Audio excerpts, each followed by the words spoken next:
My warmest greetings to my friend Dino and all participants of the Conference on Indonesian Foreign Policy.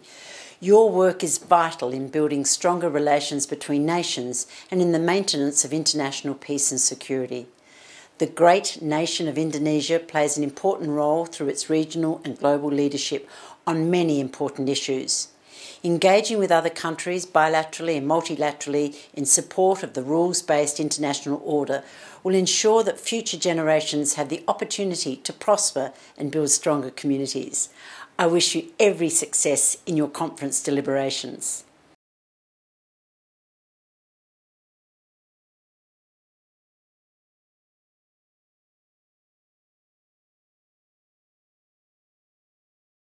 Congratulations to the foreign policy community of Indonesia, and really many congratulations on this extraordinary conference focused on Indonesian foreign policy and the dimensions across the wider region. It's an incredibly important initiative.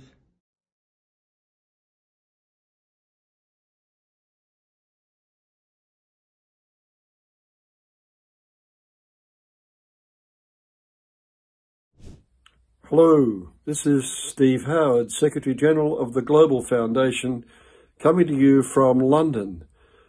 I want to wish the foreign policy community of Indonesia every success for your annual conference on foreign policy in Indonesia. What you are doing, bringing together thousands of young people who are engaged in international affairs, is so important at this critical time in world affairs. Our world is being torn apart, and we need you to help put the world back together again. We need to live with hope for peace and sustainability, and I wish you well in your conference deliberations.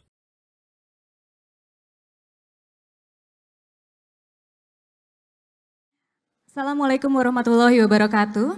Good afternoon. Welcome to Puri Agung Sahid Jaya Hotel for the session B1 of the Conference on Indonesian Foreign Policy 2023. My name is Nida Rubini. I am FPCI Women in Foreign Policy Fellow and a researcher at the Department of International Relations, Universitas Indonesia. Today, I will moderate the next session. The next session theme is on Indonesia independent and active foreign policy in Jokowi era. How independent, how active. To discuss this important topic, I will now introduce our panelists for this session. The first one is welcome Dr. Philips Vermonte, Dean of the Faculty of Social Science at Universitas Islam International Indonesia and Senior Fellow at the Center for Strategic and International Studies. We also have here with us Professor Poppy Sulistianing Winanti, Lecturer at International Relations at Universitas Gadjah Mada. We also have Aaron Connolly, Senior Fellow at the International Institute for Strategic Studies. And last but not least, we have Bapak Cornelius Purba, Senior Editor at the Jakarta Post. Well, before I go to the panelists and ask them some questions around the theme of our discussion today, I will first do a rain check with the audience, if I may. I have some questions to the audience and to all panelists attending here today. I would like to ask you to raise your hand if you agree with what I will mention next. The first question is, ladies and gentlemen, please raise your hand if you think Indonesia's foreign policy was very active during Pak Jokowi era. Don't be shy. Okay, thank you. I'll have the next question. Please raise your hand if you think Indonesia's foreign policy was very independent during Pak Jokowi. Okay, next up, please also raise your hand if you think Indonesia's foreign policy leaning toward China.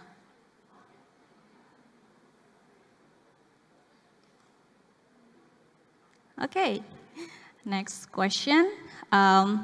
Who thinks that Indonesia foreign policy is leaning toward the US?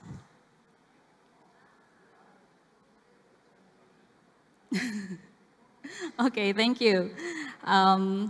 Now, please raise your hand if you think that Indonesia's foreign policy increases the country's role in global politics.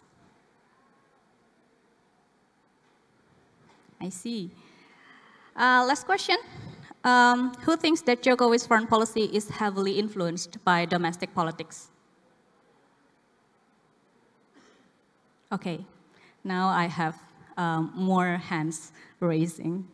Okay, thank you very much for your responses. Now I'm sure that most of you are already awake, even though this is a time that is very critical after lunch. So I'm afraid that some of you are sleepy. Now we are go directly to the panelists to discuss the theme of this session.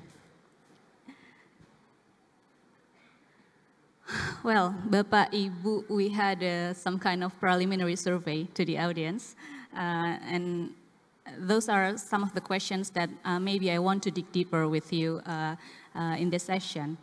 And before we go more specific to the question, I would like to know first from all the panelists, what's your thought about key trends or patterns of Indonesia foreign policy during Pak Jokowi era?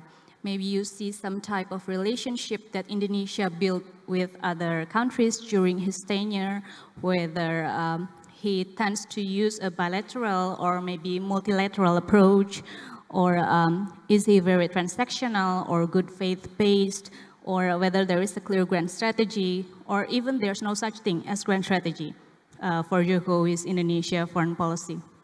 Okay, so I will first start to give the floor to Pak Philips to answer the first question. Please, Pak. Thank you. Thank you, Mbak Dida. Very good afternoon, everyone. I think to answer the question, I'll pose two things. Number one, the context of Pak Jokowi's international environment on which he has to operate in the context of Indonesia's foreign policy. Number two, the identity of Indonesia as a country. Now, with regard to the context, Pak Jokowi came to power in 2014 when two things happened. Number one, the increasing competition between US and China. And number two, the context of, we've seen some trends of deglobalization, that countries are kind of reevaluating their position about globalization, free trade, and then the free flow of goods and trades and so on and so forth. So these are the two big contexts, I think, that have been on display since 2014. And at the same time, I think Pak Jokowi continue to pursue Indonesia's foreign policy through several dimensions of Indonesian identity. Number one, Indonesia is a democracy back in 2014, the context of which, when Pak Jokowi was elected, was really about whether we are going to push through our democratization process in 2014. And number two, Indonesia as a maritime country, and that's why we have this global maritime fulcrum and all the buzz about how Indonesia would see the world through the lens of the fact that Indonesia is a maritime country in archipelago. Number three, Indonesia is a Muslim majority country, right?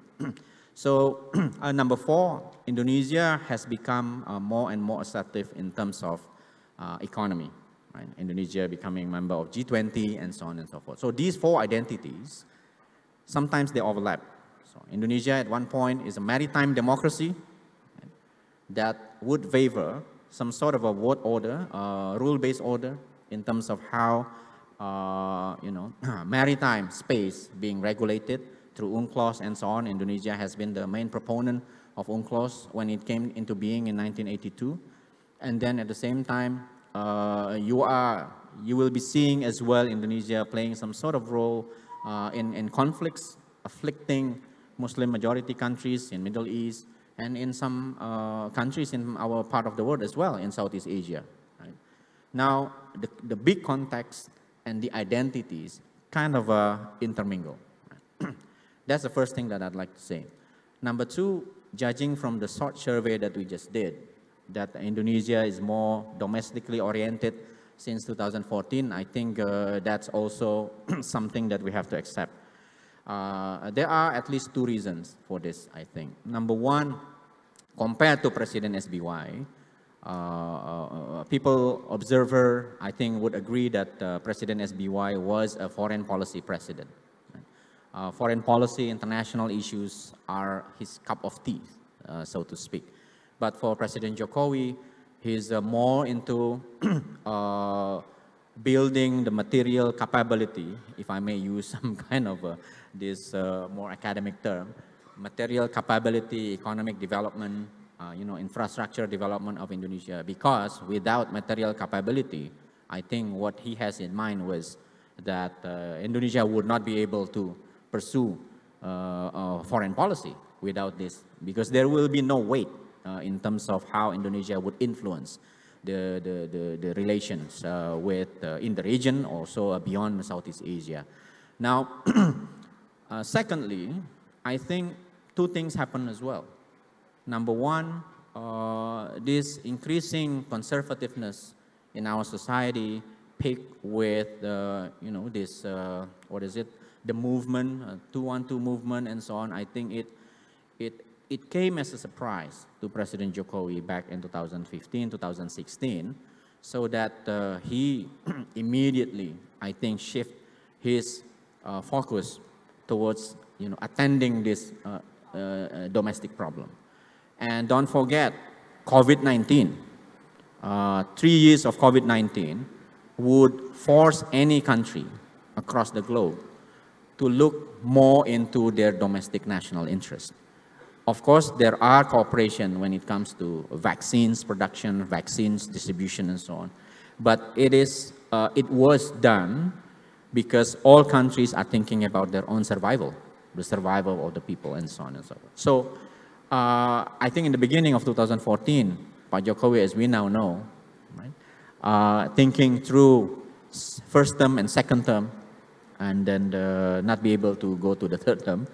But he was, I think, thinking for the first few years, there would be more on the domestic development.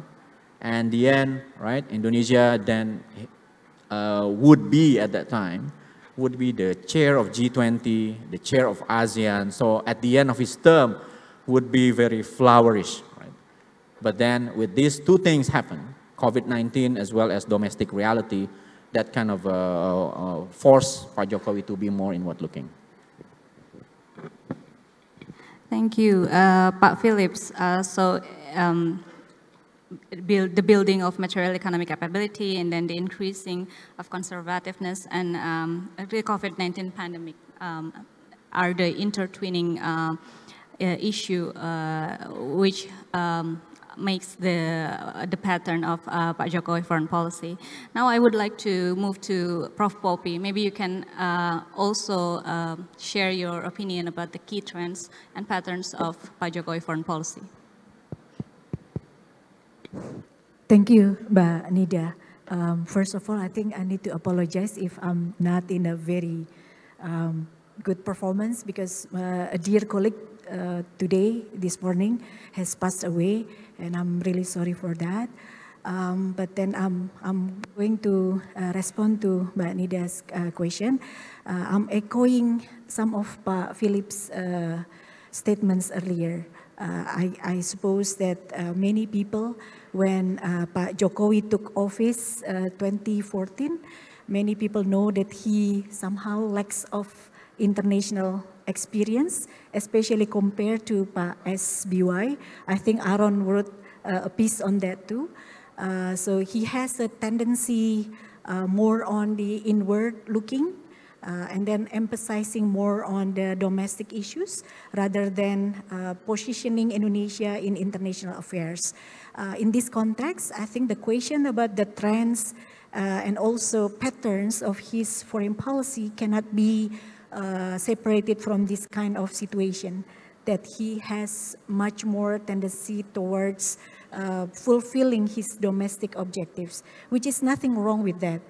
I think every country, if we see like big countries like the US or China, their foreign policies are also heavily influenced by their domestic interests. So that was common in international relations.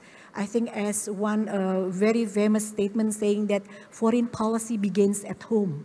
So that's what Pak Jokowi, I suppose, when he was like implementing his foreign policy, is more or less fulfilling his domestic sort of like objectives.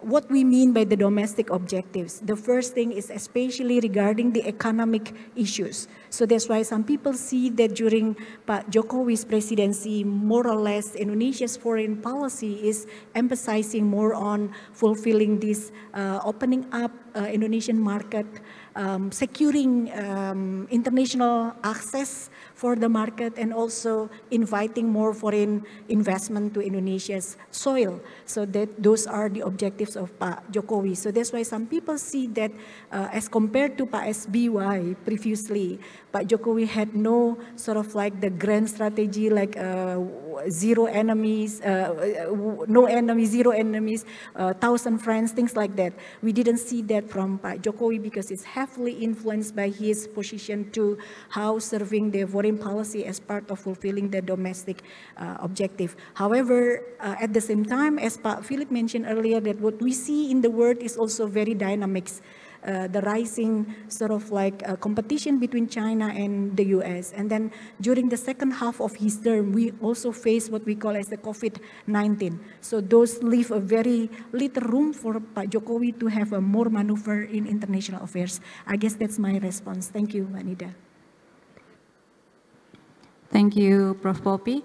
Now we move to Aaron. Maybe you can add some perspective from the outsider of Indonesia, please.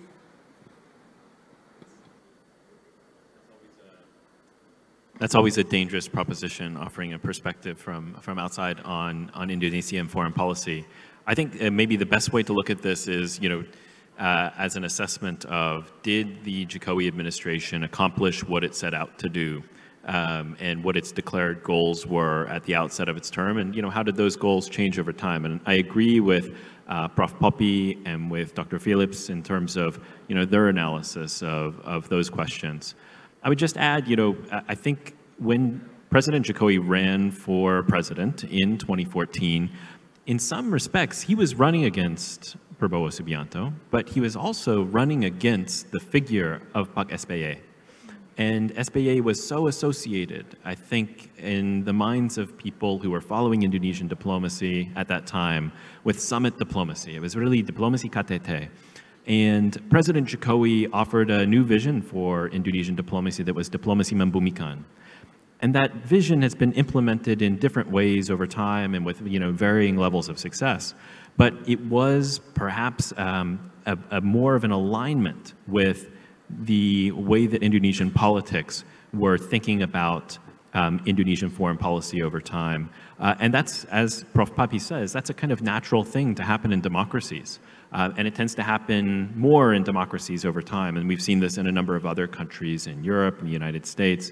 So I think that's quite a normal process, and it's one that we've seen play out in different ways over time. I would just say I think there has been a realization in the Jokowi administration over time that some of those summit diplomacy forums that were regarded as, politik pencitraan in 2014 were actually really valuable to Indonesia. And the way that Indonesia was able to play a really significant role in bridging geopolitical divides during the G20 summit in a way that hopefully helped reduce food prices around the world, that was a really valuable thing that Indonesia had access to. Perhaps it didn't use its UN Security Council chairmanship to the full extent that it could have, but that was another opportunity that the Jokowi administration realized as it was doing it, that this was a very useful forum for it to engage in. And likewise, its ASEAN chairmanship this year. So I think that's, again, a natural sort of evolution for a democracy to have in terms of how it thinks about its foreign policy. But the countervailing evolution, as an administration enters into office and learns how to do foreign policy better over time, that's also quite a natural evolution that we see around the world as well. Thank you. Well, now, after today, academics and researcher, I think perspective of a journalist would be more provocating, I suppose. Pak Cornelius, please.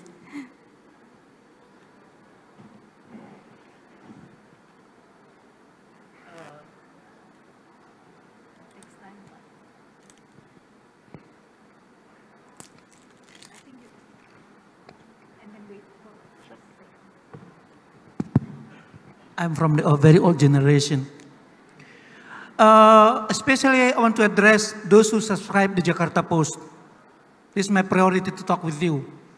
And those who have not subscribed, please subscribe to Jakarta Post if you want to be smarter, at least in public. Because I'm a senior editor of the Jakarta Post, I have to promote my newspaper first, not Pak Dino programs.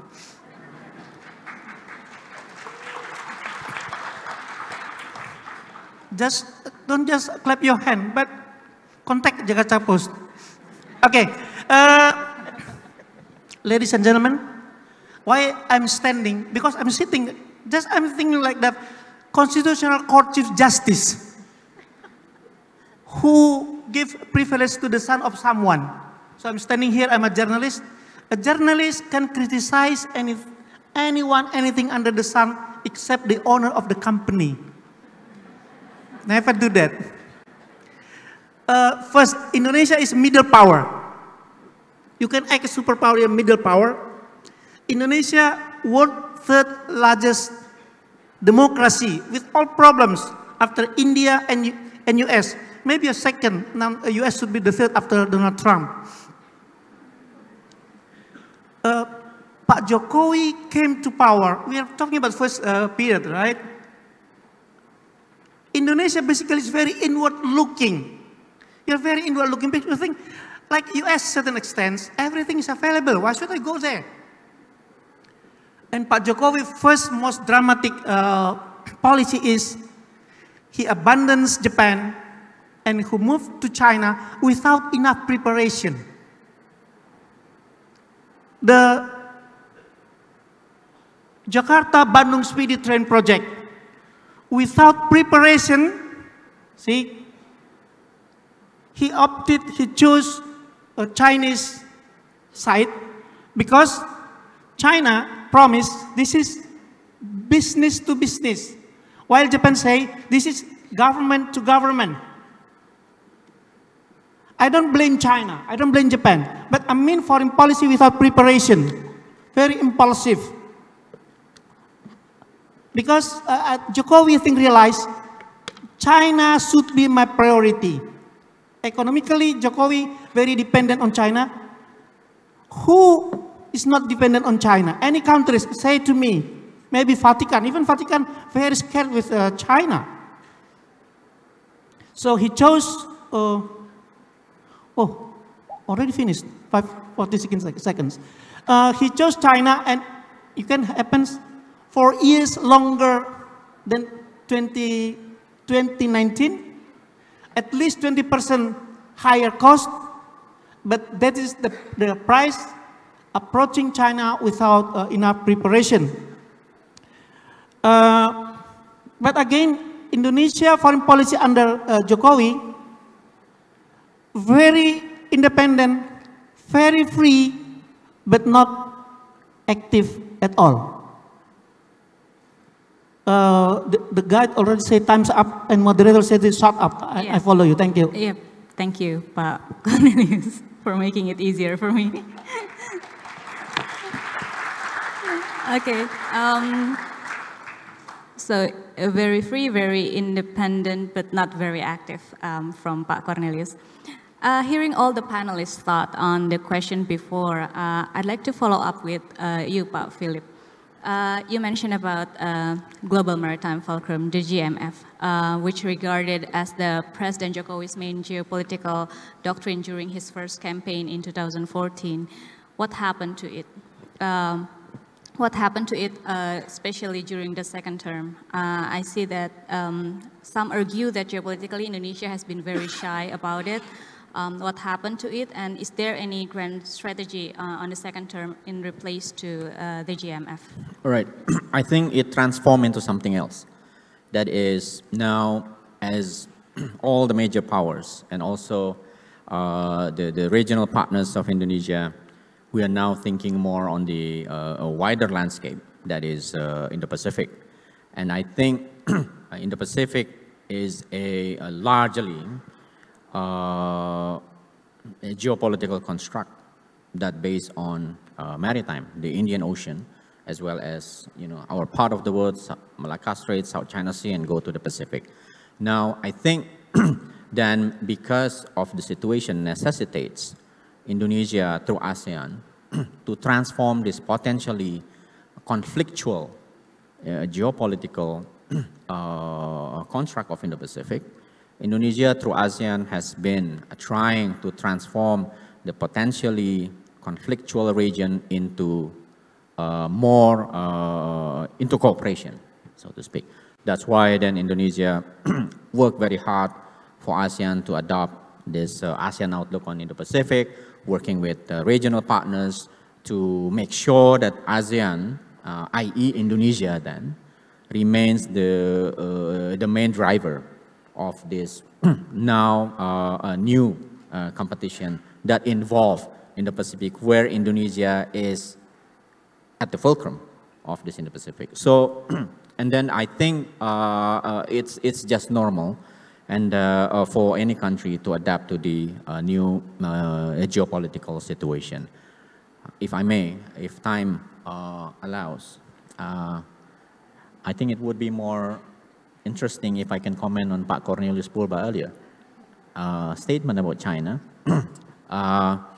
This is not, I think, about Pak Jokowi or any president of Indonesia, but how we view China. Right? Of course, China is a major power in the region. The US remains as well. But I think there is this coincidence of interest between Pak Jokowi and China when he came to power in 2014 with this vision of having infrastructure development that would require a lot of money. And at that time, I think the only possible alternative for Pak Jokowi back in 2014 was China, because of China was a liquid, it is impossible for a president at that time with that vision of infrastructure, for example, to look for the help through the US or any other democratic country. Right? No US president would just waking up in the morning and decided to give 20 billion US dollar to Indonesia, exactly because the US was, at the time, was a democratic country, right? And Xi Jinping might be waking up in the morning and then, okay, I'm going to give Indonesia. But more than that, I think there is some kind of underlying strategic, I think, necessity for Indonesia as well. Because if we look at Asia, I think I've been saying this a lot of time, ASEAN, we look at ASEAN, we have a mainland Southeast Asia and maritime Southeast Asia. And China has been aggressively and very assertive in providing assistance, creating network of countries that receive Chinese investments and help in the mainland, Great Mekong River cooperation and so on. That's why some of ASEAN countries we thought has been fallen into Chinese influence. Now, on the maritime side, only Indonesia and the Philippines. So I think it is important for Indonesia to be in this network of development cooperation. Otherwise, increasingly, then if China and most of ASEAN countries in the mainland become part of this network of China, Indonesia suddenly become irrelevant. And then that would cost us some sort of a leadership in Southeast Asia, because only 2 ASEAN countries, or maybe 3 with Singapore, are outside of this network of hub. So as far as Indonesia can play our card right, I think it's fine. As long as our leaders really thought through that this might as well cost us relationship with the US and other countries, but for Indonesia to be in the hub of this network of development assistance through AIIB or through Belt and Road Initiative, I think that's something that Indonesia needs to do because for strategic interest as well as for development interest.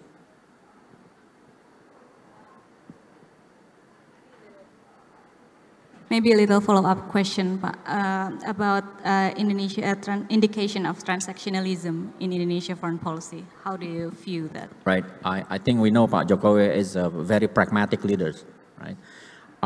Those who are studying IR, thinking about this constructivism, peace activism in foreign policy, Jokowi is not. That's why in the context of Myanmar, problem with Myanmar, Indonesia tried hard, but not hitting the right notes, so to speak. Right? We could not really influence the outcome of whatever situation Myanmar is facing right now. And then secondly, I think until a few months ago, would you imagine that there were two military junta in Southeast Asia, in Thailand and in Myanmar? And if Indonesia is true to itself about democracy and so on, Indonesia would do something about the situation, but none has been done. We are powerless, and ASEAN has been toothless when it comes to military junta in Thailand and as well as the situation in Myanmar. Because I think the biggest country, that is Indonesia, is not pursuing some sort of activism in foreign policy because the top leader is more pragmatic. And I think that's normal as well, because maybe foreign policy is about prioritizing. Right? And maybe foreign policy, as I think my three co-panelists already mentioned, that it's not really something that Pak Jokowi is into, except if there are components of economic cooperation in terms of investments or the meat. Because we ask when it comes to foreign policy, where is the meat, right? So this administration, I think, has been focusing more on the meat of foreign policy, not the skeleton, not the construct, not the framework, but where Indonesia would benefit from whatever activism that Indonesia has been pursuing in the past presidents, and now Pak Jokowi being a most pragmatic, I think, president. It's a totally different point of view.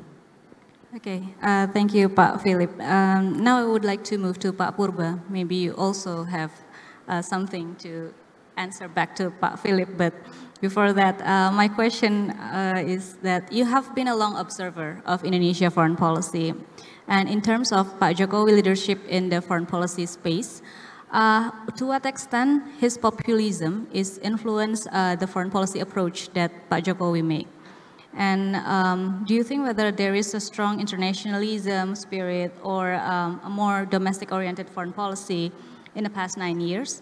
And why do you think Pak Jokowi has not yet to attend the UN General Assembly yet? What does this indicate Indonesia's relationship with other countries? A journalist is trained to ask questions, not to answer questions. I'm sorry I give you stupid answers. First of all, Indonesia is the natural or de facto leader of ASEAN. Sometimes Indonesian diplomats say, no, we must go beyond ASEAN, nothing. We are nothing without ASEAN. ASEAN minus without Indonesia, but never think Indonesia is too big for ASEAN. No. Whoever will be the president, at least the next 20 years, the ASEAN should be the cornerstone of Indonesian foreign policy. Pak Jokowi, I think she has a very good foreign minister. Ibu Retno, he's a good administrator, good implementer. Our two great former foreign ministers not very happy, but Pak Jokowi say, you have no vision, it is me, just follow me, right? About ASEAN, I think, tadi Pak Philips talking about Myanmar, no one will be able to overcome Myanmar problems. Why? For 50 years, Myanmar closed the door totally to the outside world. You give sanction, you boycott from ASEAN, they don't care. Can you imagine 50 years of total isolation? They don't care. But it doesn't mean Ibu Retno failed. She's not here, right? No, she's not failed. No one will be able to resolve the problem. Pak Jokowi always thinks ASEAN important for me, but what can I get from ASEAN? That's why Pak Jokowi last year completed the signing of the treaties with Singapore. defense, many of you don't like it. Defense, extradition, and what did I say, the flight arrangement, flight information, something like that about the flight, how to control the air traffic, right? The three. Pak Jokowi says, oh, Singapore, I can make money from this. Pak SBY will think, oh, I'm great, Singapore must bow to me. But Jokowi doesn't care you bow or not, but the money comes. It is the first period. But I said about China again. China is too important for Indonesia. We have problems. South China Sea, we have problem. 9-dash line, North Natuna waters. Okay? But we cannot say this is UN Convention on the Sea Law. China does not care. You can say you are against international law. China does not care. And Jokowi fully realizes this. He's very pragmatic to China. Even Joe Biden, very pragmatic to China, right? And then, about, again, for Indonesian foreign policy, we, on terms of security, we still depend on US and also the West. And Jokowi also prefers good relations with Australia. Because when he went to Australia, he's treated like a hero, like K-pop star. So I think in the first period, we have not talking about second period, right? Already, Bu? Not yet. Okay. But I think Jokowi is a trader. Background is a trader, right? He's concerned about short-term cash flow. He was criticized. Until now, has not gone to UN. But I can understand. I've been to New York, UN General Assembly for a few times. Speaker, no one listen to this leader speaking. No one listen. Sometimes you must take the 3, 4, 5 people. And people are busy talking here, busy with themselves. Should I go, blah, blah, blah, blah. And Jokowi said, why should I go? Spend 22 hours, travel to New York, just talking alone. Only Ambassador, Ibu Menlu, and the Indonesian diplomat, plak, great diplomats. This is Pak Jokowi way of thinking. I don't think it's very stupid at all. And then, oh, still 32 seconds. About China, your generation maybe don't know it. Indonesia is the only country in the world who has the gut to freeze diplomatic relations with China. From 1965 until 1990. At the time, Premier Li Peng came here, I remember that, August 8, 1990, to restore relations. So Indonesia said something very proud. Oh, you come to me, not I come to you. So that is Jokowi foreign policy, how much money I can get from you. Previous president say, how much glory I can get on the global stage. Thank you so much. Okay, thank you, Pak Cornelius. That was very interesting. But I would like to move to Aaron now. Touching upon the questions on Indonesia relationship with other countries, Pak Philip and both Pak Philip and Pak Cornelius have already mentioned Indonesia relationship with both US and China. Do you think Indonesia is too oriented towards China, or whether Indonesia is actually can balance able to balance the relationship with both countries? Can Indonesia remain independent considering the degree of its relationship with China currently?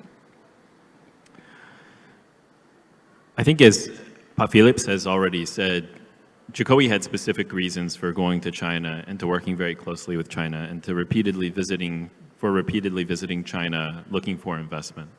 And that was to fund this massive infrastructure push, which I think Indonesian people are quite pleased with. I think there are longer-term questions about the sustainability of the way that that was financed. So the organization Aid Data has estimated that 2% of Indonesia's GDP is held effectively by Chinese state-owned enterprises that have loaned to Indonesian state-owned enterprises through Indonesian state-owned banks. That is equivalent to about twice the tax intake of Pemberi every year.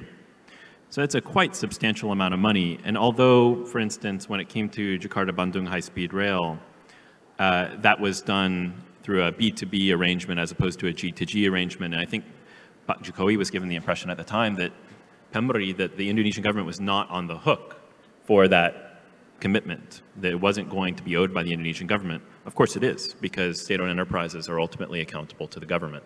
And so it has not avoided the consequences of the debt that Indonesia has taken on as a result. This is not to suggest that that was not a pragmatic and useful way of working with Beijing. That's an assessment for Indonesia's government to make and for Indonesian citizens to make in Indonesia's elections. But I think where there perhaps has been a gap has been the Indonesian relationship with the United States. And I don't blame the Jokowi administration entirely for this. I think, you know, when John Kerry, Secretary of State at the time, came to Jokowi's inauguration in 2014, you know, I was told that he was very imperious with Jokowi. He sort of went in with a list of things to ask for from President Jokowi. And the president didn't really like that. He wanted to get to know John Kerry first before getting into that conversation. And so America had a very different diplomatic style than the one that President Jokowi was going to adopt. And then when he made his first trip to Washington in 2015, it was very different from his first trip to Beijing, where Chinese officials took him to a Chinese port and showed them what they could do and how they could invest in the United States, in Indonesia. And there was nothing like that from the United States. In fact, President Jokowi made a big sacrifice. Right prior to his visit to the United States, he announced that Indonesia intended to join the TPP trade agreement. And this was really kind of met with silence in the Oval Office. I think it was partly met with silence because the White House knew that that wasn't a very serious commitment, that it'd be very difficult for Indonesia politically to actually join the TPP. And so it was more politics of image as opposed to a serious commitment. But it was still a big sacrifice politically on the part of President Jokowi to say that before he came to Washington, and it should have been rewarded with more goodwill on the part of the United States. So the end of the Obama administration was kind of a difficult period for Indonesia-US relations. It didn't take off in the way that it could have. And then finally, I'd just say, you know, there was this very interesting meeting in Hamburg at the G20 in 2017 between President Jokowi and President Trump. And, you know, according to people who were in that meeting, I was told that President Jokowi came out of that meeting saying, you know, President Trump is a lot easier to work with than President Obama. And, you know, I was kind of surprised by this, and I asked, you know, what did he mean by that? And he said, well, you know, with President Obama, it was always about the rules-based order and liberal internationalism and principles.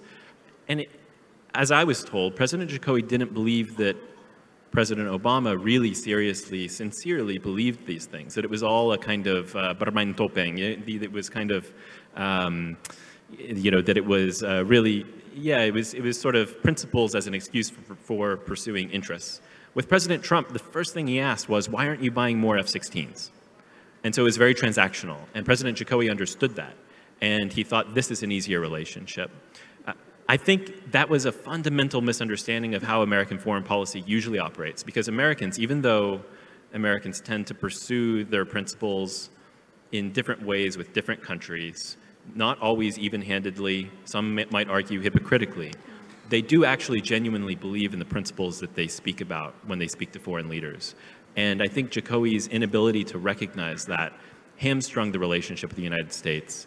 And I just say the last thing is, you know, the last few ambassadors of Indonesia to Washington have been very focused on economics and business. So, you know, I was told that before he went to Washington, Ambassador Rossan was told, you know, you're really the ambassador to the American business community, not to the American government. Focus more on Tesla than on Trump or Biden. And that, I think, is a mistake because the American government actually does want to work with Indonesia, but it needs to see some effort from Indonesia to lean forward, to want to build a more constructive relationship. And so from both sides, we've not seen the kind of energy and initiative that we need to see in order for Indonesia to prosper from that relationship in the way that it ideally should, along with a strong relationship with China. Okay, thank you, Aaron. I think Prof. Poppy has already want to jump into the conversation and add things. But before that, I would like to ask your opinion on to evaluate President Jokowi's foreign policy on a bigger scale. We know that Indonesia is praised for its chairmanship in the G20 and ASEAN.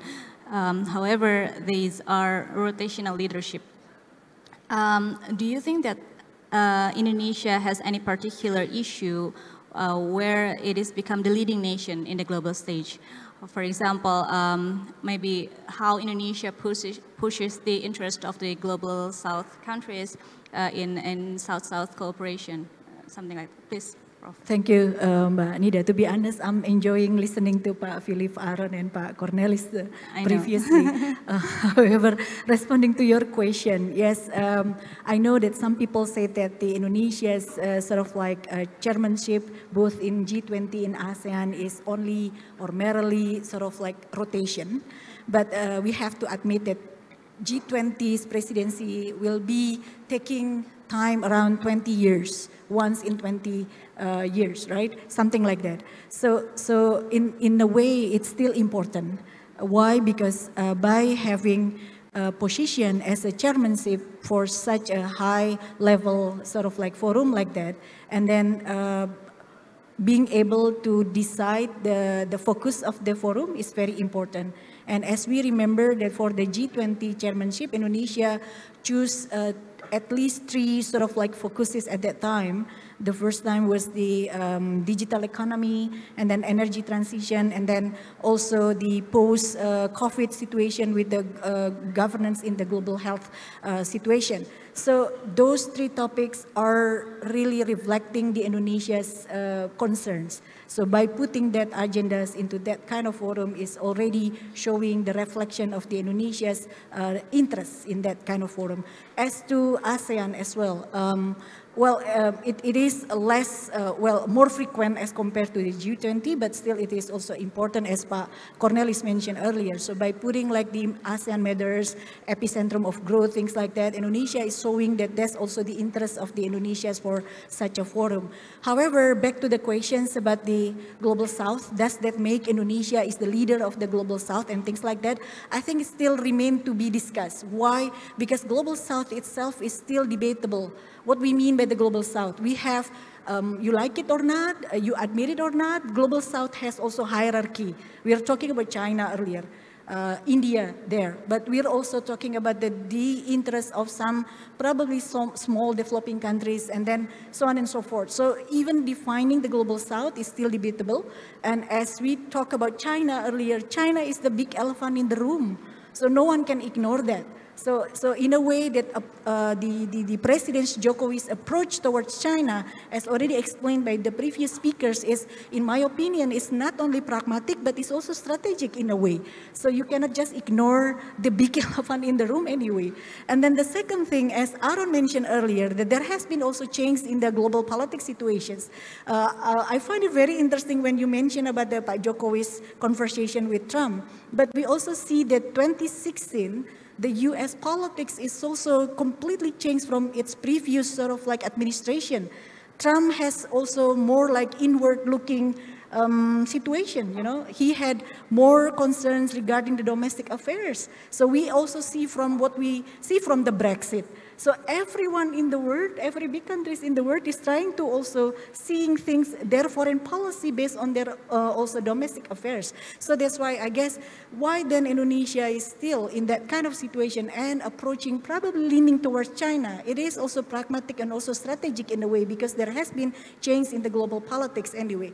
So last but not least, it's regarding Indonesia's position in the global South and then South-South cooperation.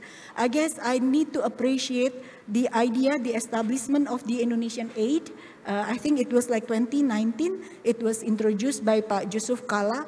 Even though, to be honest, this is me apologizing. Pak Cornelis previously also apologized whether Bu Menlu is here or not, but now I'm apologizing if there is someone from the LDKPI or Indonesian Aid, because the tagline is like, you know, the hands in the up, like, tangan di atas. It gives somehow the Indonesia's position as a leader, but in a way, I think Indonesia needs to be more humble in that sense. If Indonesia wanted to be seen as the leader for the global South and also South-South cooperation, I think we also need to appreciate and also have more sort of like cooperation instead of like something that Indonesia is giving donation to South-South countries. So that's why I think, in a way, the Indonesian aid has its potential to become Indonesia's leading agency towards this kind of South-South cooperation. However, again, Indonesia should learn from the previous mistakes of the global North mistake in developing their international development, not being hegemonic, but it should be like cooperating. I guess that's my response. Thank you, Mbak Nida. Thank you very much, Prof. Poppy. A very interesting perspective on seeing how Indonesia should position itself in the global South, in the South-South cooperation, and not making the same mistake with what the global North did. Right, Pak Cornelius. Okay, we still have time. Okay, sure. Talking about, for me, if you ask me, what's the biggest achievement Pak Jokowi? For me, is RCEP. Regional Comprehensive Economic Partnership. I think it's the most significant. Members, 15, they told all the 10 ASEAN members, plus Japan, China, South Korea, New Zealand, Australia. It's the biggest achievement. People often do not pay attention to this. And secondly, on Palestine. Yesterday, I was asked, why Pak Jokowi so active about Palestine? I said, we must depend, of course, the independent Palestine. But I said, Pak Jokowi also so loud, also foreign minister, is also to calm down domestic audience. Thank you, that's all.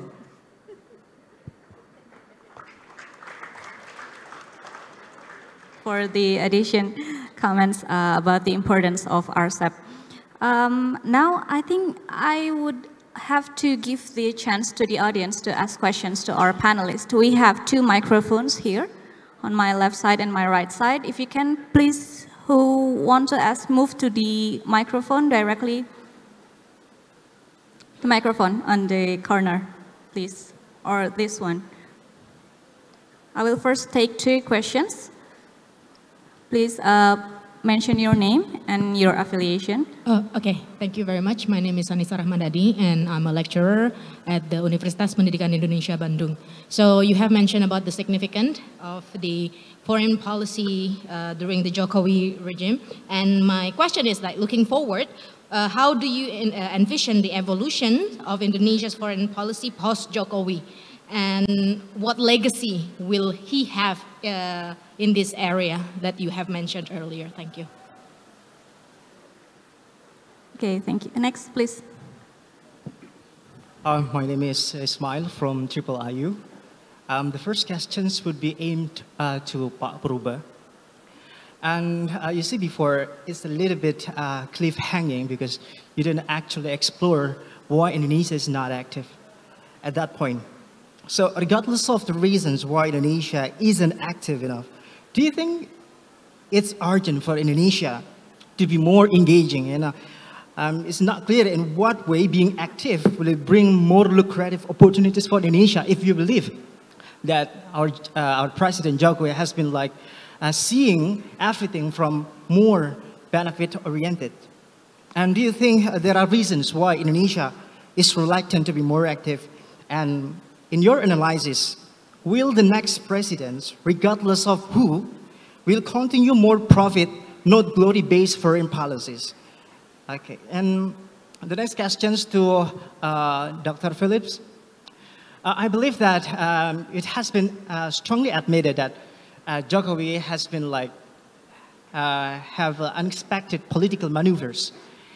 And even if he's been portrayed as simple democracy in 2014, unfortunately, there are many suspicions that, that Jokowi himself would like to reconstruct the ideal value of democracy by, for example, what happens to the constitutional court like a few weeks ago before the candidacy of the presidents. Do you think this will also strongly affect not only foreign policies by the ASEAN, but also the foreign investors? Because so far, I heard and I see some news that there have been less to decreasing number of foreign investors, especially in the big mega projects of IKN. So how do you think that the new portrayals of democracy that has been proposed by Jokowi at the end of his presidency will affect the future of foreign trades or foreign investment? Thank you. Thank you. I will take another question, please. Greetings, honorable panelists. My name is Lamtiar Nababan. I'm from the FPCI chapter UGM. I have one question regarding strategic culture. So when it comes to policy making, especially foreign policy, strategic culture is one of the strongest one. And for every countries, of course, they have their own strategic culture, like Myanmar, how they respond to the world, how they isolate themselves. It's because of they have certain strategic cultures that influence their foreign policy making. And so my question is, how do you see Indonesia's strategic culture, especially in this contemporary era, in Jokowi's era, and how it influences our foreign policy? Thank you. Well, one of the audience asked directly to Pak Cornelius, but I will also ask Aaron to answer some of the question. So I will start with Pak Cornelius. Please, Pak.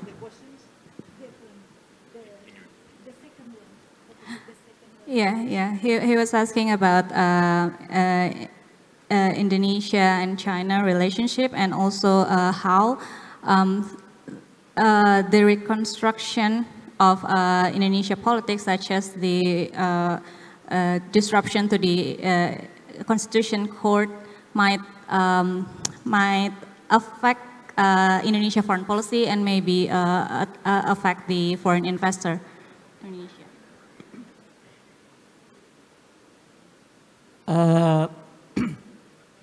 I'm sorry, your question at my age, my ear not functioning so well. Diplomacy helpful to economy, but foreign policy is just a mirror of domestic politics. Whatever you say in New York, when human rights is rampant here, economy, investment climate so bad, people will not come.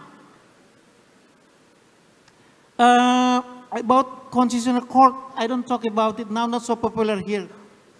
But then there's also a question just now about the next foreign policy of the next president. I'm sure Pak Pilis will not answer the questions because somebody whispered to him, you will be the next foreign minister. So I think Indonesia, China, you must see from the very global politics. Indonesia and China, no one will want to be confrontational to China now. But also China does not want to be confrontational. China doesn't want to be number one. He's very happy to be number two. Number one is not easy. Many people come to you begging and insisting. Number two safe, right? As if the burden of first son and second son. Don't think China wants to defeat US. No. He's happy with the second position. But the US cannot do much to him. So, again, a foreign policy about economy, actually it's two different things. Although Pak Jokowi said all diplomats must go and ask, can you invest to my country? Diplomats' duty is not to, he's not salesman, especially not insurance salesman, right? It's totally different. Of course, help each other. I know how frustrating Indonesian diplomats, some here saying the diplomats, they say, how much you can get from your posting? And they say, inshallah, quite okay, Pak. So again, on China, Indonesia, Indonesia, China, China remains very important for Indonesia. The next president, I don't know, but whoever is the president of this country, still afraid of China. That's the problem of China. We are afraid of China, but we are not feel very comfortable. Like the police nearing you, you feel uncomfortable, right? What happens with me next? That's all. Thank you so much. Again, subscribe to Jakarta Post.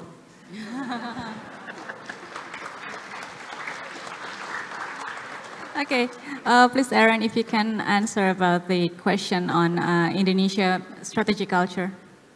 Yeah, this is a really fun and unique experience of, it's almost like I'm reading a Cornelius Purba column in the Jakarta Post, but you're right next to me. So it's, I'm going through the same sort of series of emotions that I go through when I read one of your columns. I think, you know, look, just on the investment regime in Indonesia and can it attract investment given questions about rule of law that have been raised by the disruption as it was portrayed to the MK. There are countries, including in Southeast Asia, where rule of law when it comes to commercial issues is very distinct from rule of law when it comes to political issues. I think you can probably think of a country where there are real questions about rule of law when it comes to political issues that don't exist on commercial matters. Indonesia is not one of those countries. And so whatever happens in the MK related to political issues is going to affect how people see rule of law on commercial issues.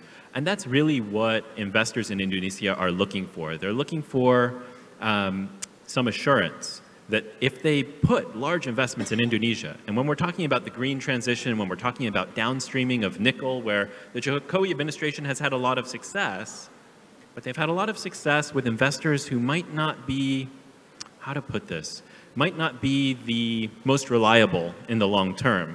And I think the Jokowi administration would prefer to have a more bebas aktif approach to attracting investment from a wider range of countries, to allow it to have options and to diversify its investors. And in order to do that, it will need to have more the ability to assure investors that their assets are not going to be expropriated. And when we're talking about smelters for nickel, these are multi-billion-dollar assets, and they're fixed assets. So they're quite easy to expropriate if the government should change.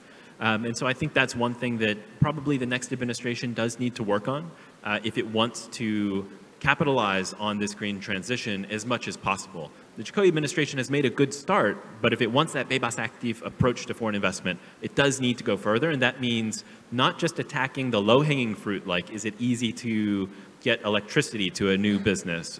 It means going after the really hard, politically difficult stuff like rule of law and sanctity of contract. And that's something that the administration has not made a lot of progress on so far. Okay, thank you very much, Aaron. Do we still have questions from the audience? If you can move to the microphone over there, and also, okay, we have this lady first, please.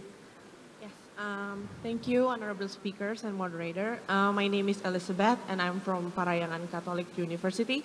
And my question is actually quite simple. Some of the speakers mentioned of how during Jokowi's era, he shifted from being dependent to Japan to being dependent on China. And we can also see how China has helped Indonesia much in the economic sector. However, we cannot deny that the threat and the security issues of South China Sea still exist. And my question is, how do you see Jokowi balances between seeing the South China Sea issue and also at the same time making China as one of our prominent trade partners? And how do you think the next leader could maintain that balanced relationship in the future? Thank you. Okay, thank you. Next, Bapak, please. Sangha Panggabean, pensiunan. I want to ask the panel about the peace mission visit of President Jokowi to Ukraine and Russia, whether that's like a foreign policy achievement for Indonesia. Thank you. Okay, thank you. Yes, please. My name is Toris and I'm from IIIU. I think my question is regarding the relation between Indonesia and China. Like it's quite intriguing in the first question that said Jokowi's foreign policy is leaning more to the China. And the question is, the a rivalry between US and China in the Southeast Asia, especially in Indonesia, is it a power shift or competitive coexistence? I think that's my question. Thank you. Okay, thank you. So we have three questions. The first one is about how Jokowi should balance Indonesia interest in the South China Sea vis-a-vis making China a partner. And then the second one is Jokowi approach to Ukraine and Russia conflict, is it an achievement? And the third one is about Indonesia and China balance. Is it a power shift or a competitive one? That's right, right? Now I would like to ask Prof. Poppy and Pak Phillips to answer the question. Maybe I will start with Prof. Poppy. Thank you for the question. I think I would like to respond to the first question regarding balancing the issues on the South China Sea and then the things, and then also whether the last question, I think it's very important to ask whether what happening is actually what we see is the power shift or just competition, but it's coexistent.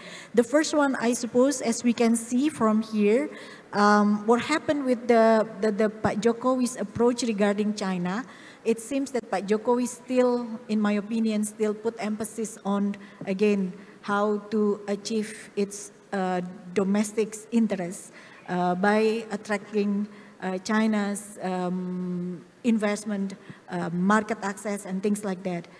So in a way, somehow it puts the issues regarding South China Sea as not probably as important as the first one. So that's why we see Pak Jokowi, unless I forgot when was that, but then when Pak Jokowi took the ship to Natuna, that was sort of like just showing that this is Indonesia's area. But it's more like performative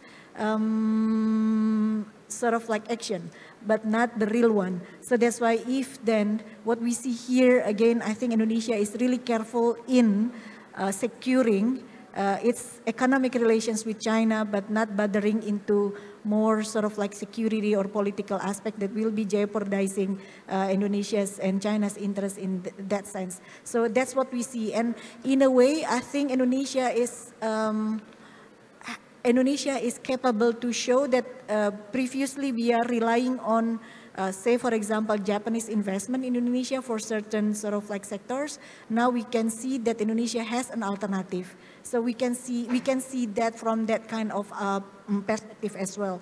The questions regarding the rivalry between US and China, I think some people consider that the current situation as another Cold War. But my opinion, that's not really appropriate concept to see what we see the rivalry between China and the US. The Cold War back then, the US and USSR were completely different sort of like competition, rivalry and things like that. Not only ideological, but economically, they were sort of like separated. However, now it's much more sort of like complicated. So that's why even though ideologically some people see that there were some differences between the US and China to some issues, but then still economically, basically they are really relying on each other anyway. So in that sense, I think what we see here probably is much more different sort of like competition, but not really like the Cold War competition as we see from the previous era. I guess that's my response.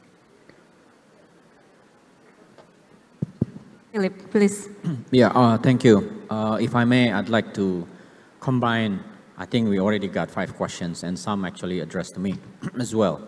Number one, on the post-Jokowi Indonesia's foreign policy and what would be President Jokowi's legacy in that context. I think the number one legacy is that Pak Jokowi did not change the DNA of Indonesia's foreign policy. So he followed what previous presidents have done. Number one, about sovereignty. And that's why I think in the context of Russia-Ukraine war, I think Indonesia has been pretty consistent about condemning the Russians, because that's aggression of sovereignty. And On the other hand, the downside is that whether it is about the value or is it about Indonesia's interest as well, because we have Papua. So you see how this sometimes our policymakers, leaders, foreign policy makers, kind of guarding themselves under the banner of Indonesia's free active foreign policy, that Indonesia would always support whoever whose country sovereignty is under attack and so on and so forth. But actually there is our own interest in that has been since 1945. And then secondly, what would be his legacy? I think we've been discussing this about China, about the investments coming to Indonesia, and so on. I think his contribution, I think he would be remembered as a president that diversifies our foreign economic resources from our traditional partners of EU, the US, and Japan, and so on. Now adding, because China is a growing power, so Indonesia is linked towards China. And in essence, it's diversifying our foreign economic resources.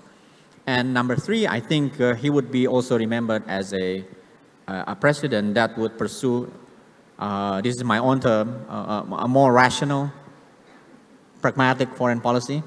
Do not mask it with, flowery words about or values and so on.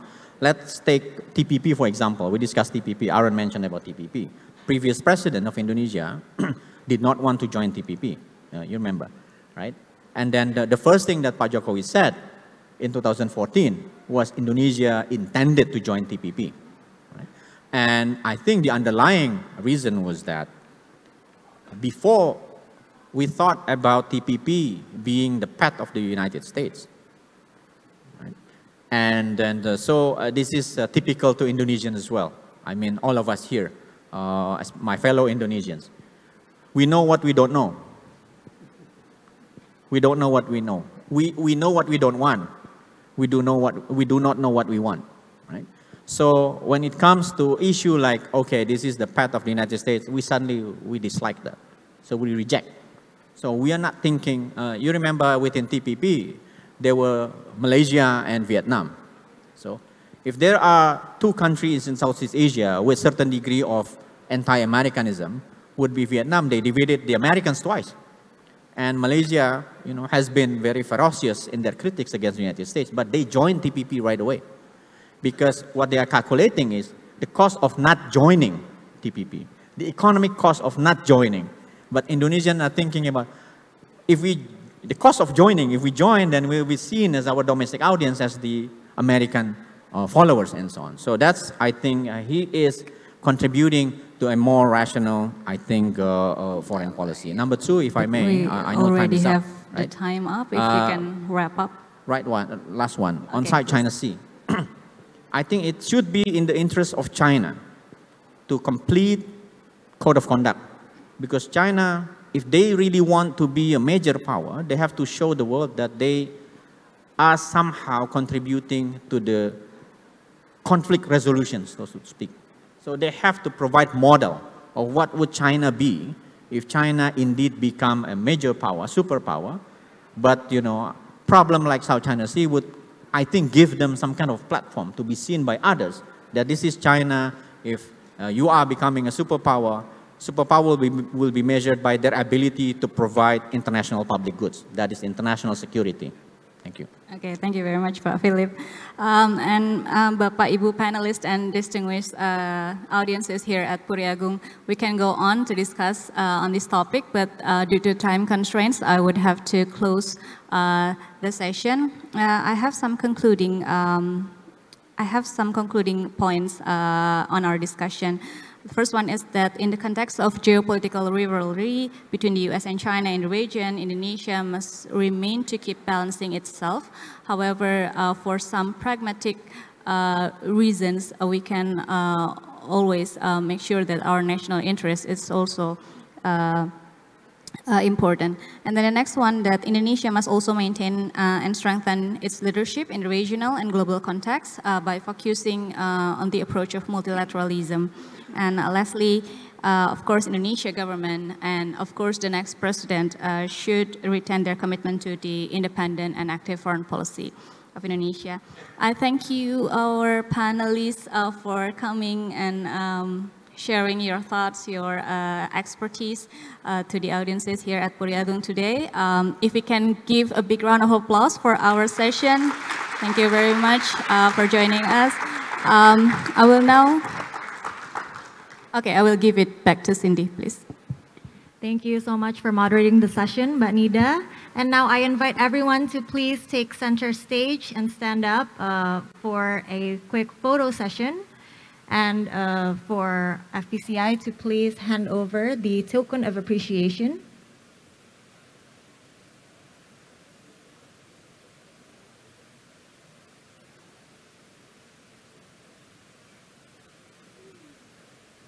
All right, so we can take a group photo. Everyone to please smile at the camera.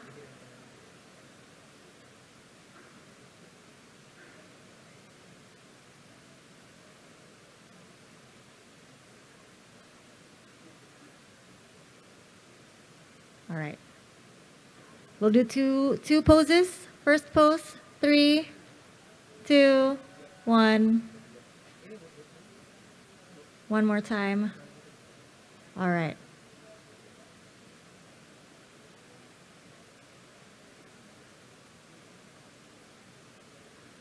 Thank you very much to all the speakers and the moderator. Please, everybody, give a round of applause. And our